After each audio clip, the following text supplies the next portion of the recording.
If you're looking to accept recurring monthly payments on your WordPress site, Gravity Forms and PayPal have you covered. With the PayPal add-on, your users can give donations via PayPal, Venmo, Pay Later, and country-specific payment options on just about any device.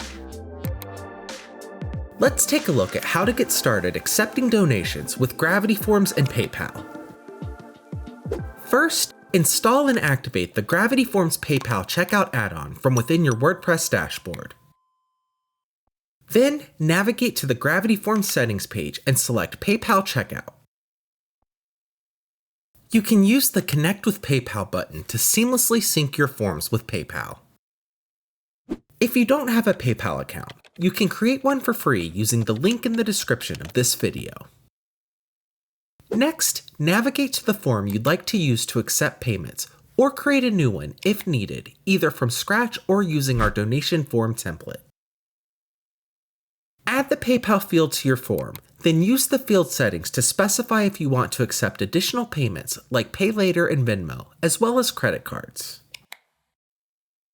You can also customize the appearance of the PayPal Smart Payment buttons, which will replace the Submit button when visitors use PayPal Checkout as their payment method. Be sure to save your form once you're done. Next, you'll need to customize the PayPal checkout feed to enable recurring donations and configure the data that gets sent from this form to PayPal. Head to your form settings and select PayPal Checkout. Here, you can edit the default feed or add a new one. Make sure your feed has a descriptive name, then set the transaction type to subscription. A subscription transaction type will allow you to accept recurring donations via this form.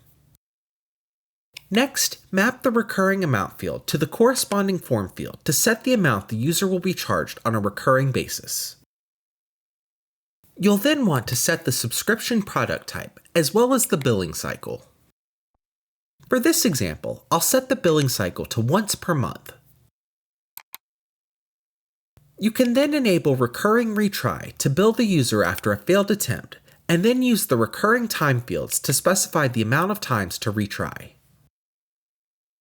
There are additional settings you can customize if needed, including a setup fee, trial period, user registration options, and more. Once you're done, save your settings and embed your form on a page or post. You're now ready to start easily accepting donations using Gravity Forms and PayPal. If you have any questions, sound off in the comments. And for more guides and tutorials on all things Gravity Forms, consider subscribing to the channel. Thanks for watching.